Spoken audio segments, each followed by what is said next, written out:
Now shifting focus, with the monsoon session of Parliament set to begin tomorrow, the central government has now called for an all-party meet today. Now the meeting will be chaired by Union Minister Kiren Rijiju, and this outreach comes just a day after opposition's India bloc held a virtual meeting to finalize its strategy for the monsoon session.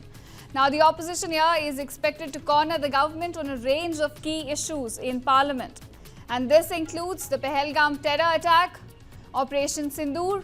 US President Donald Trump's claim of brokering a ceasefire between India and Pakistan just after Operation Sindoor, also Air India 171 crash,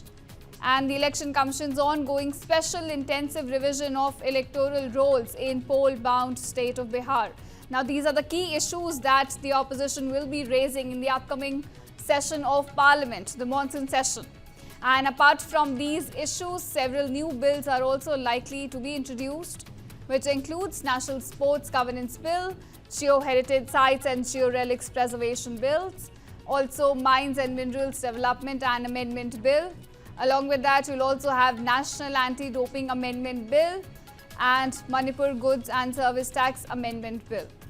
Further, the Income Tax Bill 2025, which was introduced in the Lok Sabha in February and also referred to a select committee,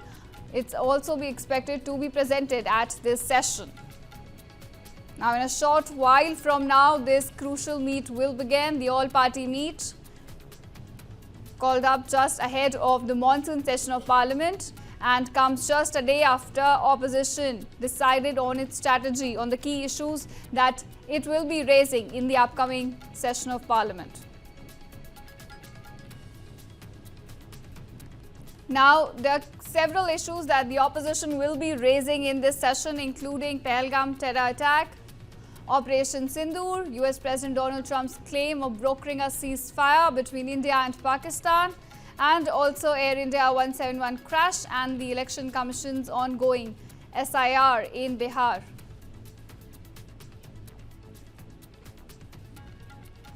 At present, the meeting is underway.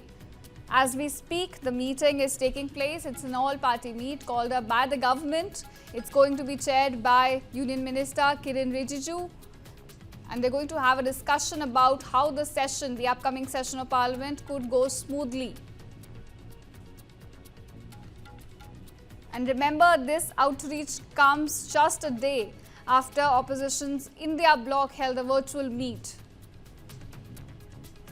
Now my colleague Rajneesh is joining me on this. Rajneesh Ranjan, हमें बताएं कि इस समय जो meeting है वो underway है, क्या क्या इश्यूज डिस्कस हो सकते हैं इस क्रूशल मीट में जो पार्लियामेंट के मॉनसून सेशन से जस्ट पहले आ रही है? बिल्कुल, देखिए, कल से मॉनसून सत्र की शुरुआत हो रही है और आज संसदीय कार्य मंत्रालय ने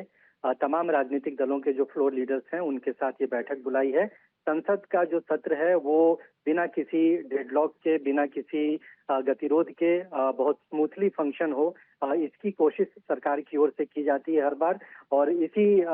तर्ज पे आज ये बैठक बुलाई गई है। हालांकि कल बहुत इंपॉर्टेंट मीटिंग इंडिया ब्लॉक की तमाम पार्टियों की हुई और उसमें 8 अहम मुद्दे थे जिस पर इंडिया ब्लॉक ने एक सामूहिक स्ट्रेटेजी बनाई है कि वो सरकार से सवाल पूछेंगे और सरकार को घेरेंगे, चाहे वो पहलगाम का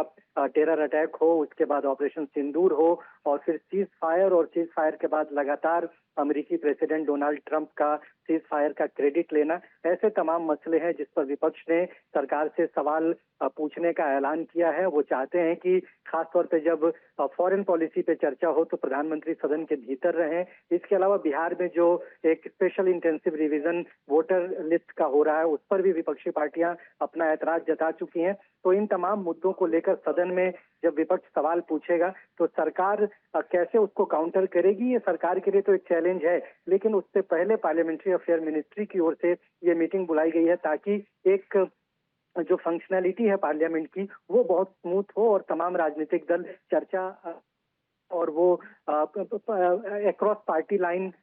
कुछ ऐसी बातें ना हो जो संसद का सत्र जिससे अवरुद्ध हो। तो हर बार की तरह ये बैठक बुलाई जाती है, आज भी बैठक बुलाई गई है। अब से थोड़ी ही देर पहले बीजेपी के जो नेशनल प्रेसिडेंट हैं, यूनियन मिनिस्टर हैं जेपी नड्डा, इनके अलावा पार्लियामेंट्री अफेयर मिनिस्टर किरण रिजिजू यहाँ पर पहुंच गए हैं और तमाम दूसरी राजनीतिक दलों के जो फ्लोर लीडर्स हैं वो यहाँ पर पहुंचे हैं। एक रूटीन मीटिंग आप कह सकते हैं कि पार्लियामेंट से पहले ये होती है, सरकार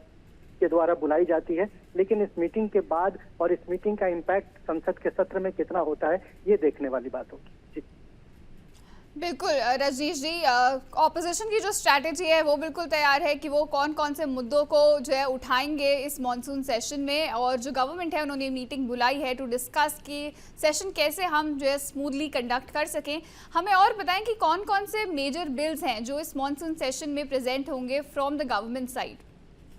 देखिए, कुल 15 बिल सरकार ने लिस्ट किए हैं, जिसमें से 8 नए बिल हैं, जिसमें टेलीकॉम रेगुलेटरी बिल भी है और कुछ ऐसे बिल हैं जो सेलेक्ट कमेटी में अभी भेजे गए हैं, जो संसद के एक सदन में पास हो चुके हैं, दूसरे सदन में अभी पास नहीं हुए हैं। ऐसे तमाम बिल्स हैं, विधेयक हैं जिस पर भी चर्चा होनी है। लेकिन सरकार की ओर से जो बिल लिस्टिंग की गई है वो लगभग 15 ऐसे बिल हैं जिस पर सरकार चाहती है कि इस बार सदन में उस पर चर्चा हो, उसे पास कराया जाए और वो बिल एक कानून का रूप ले। लेकिन जिस तरीके से विपक्षी पार्टियों ने 8 बड़े मुद्दे एक तरह से रखे हैं सरकार पर अटैक करने के लिए, 8 ऐसे मुद्दे जिस पर वो सरकार से सवाल पूछेंगे और बार बार प्रधानमंत्री की मौजूदगी की बात अगर विपक्षी पार्टियों की ओर से की जा रही है तो लगता नहीं है कि बहुत आसानी से या बहुत स्मूथली संसद चल पाएगा, या जो